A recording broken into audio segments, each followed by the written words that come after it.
Hey everyone, today we're going to talk about something that feels so simple, but in our crazy busy lives can feel almost impossible, the family meal.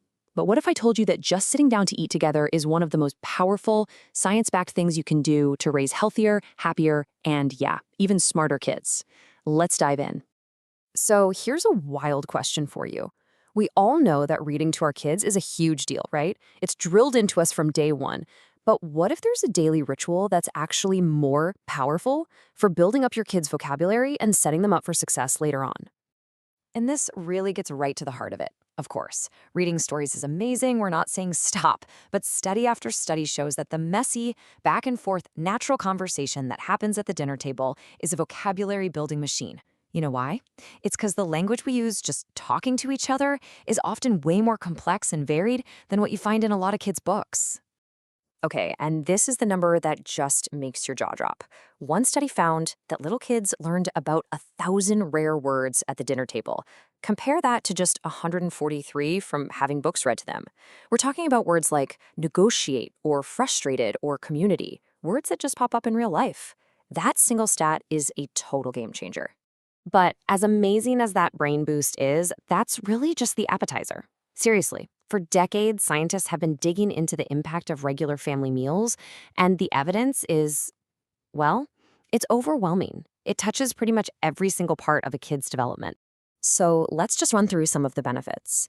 Kids who eat with their families on the regular, they do better in school, they get higher test scores. But it's not just about grades, not at all. They also have higher self-esteem and a much greater sense of resilience. You know, that all-important ability to bounce back when things get tough. And then there's the physical side, which is just as impressive. We see lower rates of obesity, and these kids just plain eat more fruits and vegetables. And what's really cool is that it sticks. These healthy habits they learn at the table tend to follow them right into their adult lives. Now we get to the mental and emotional stuff. And honestly, this might be the most important part. We're talking significantly lower risks of substance abuse, depression, and eating disorders. And maybe best of all, teens who eat with their families just have a more positive outlook on their own future. And if you're a numbers person, this chart makes it crystal clear. One big study found that teenagers who had 5 to 7 family meals a week were literally twice as likely to get A's in school as kids who ate with their families less than twice a week. Twice as likely. That is just a stunning connection. So that brings us to the big question, right? What's the magic ingredient here?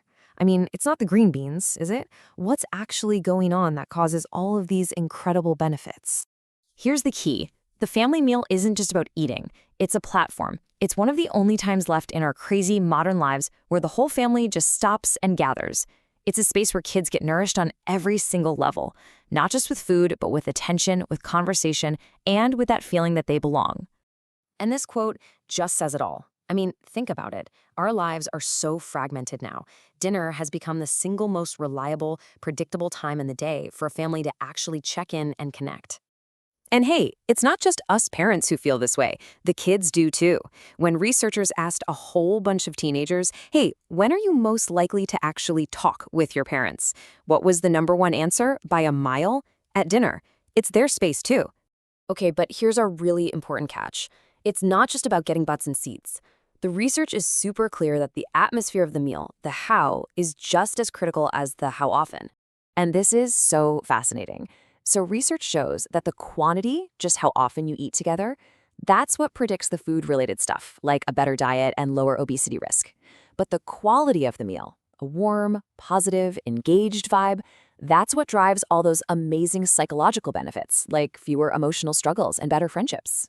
Which, of course, brings us to the giant elephant in every room, our screens. And look, the American Academy of Pediatrics doesn't mince words on this one.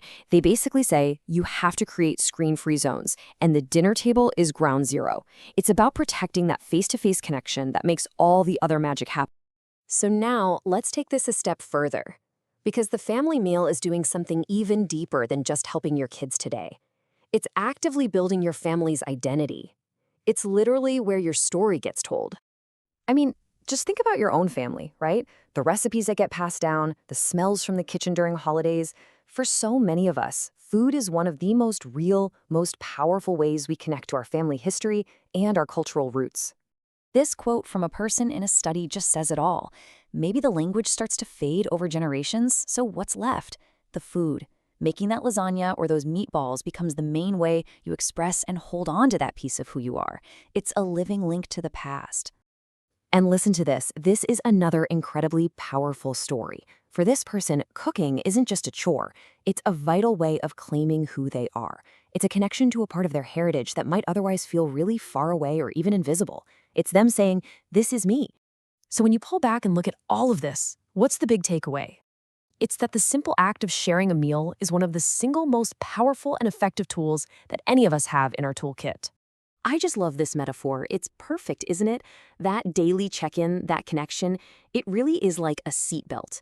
It's this protective force that helps keep your kids safe as they navigate all the bumps and potholes on that long road of growing up. It's an anchor of stability in a pretty chaotic world. So, at the end of the day, the family table isn't just another chore to check off your list. It's a stage. It's a platform for your family's connection, for learning, for building an identity.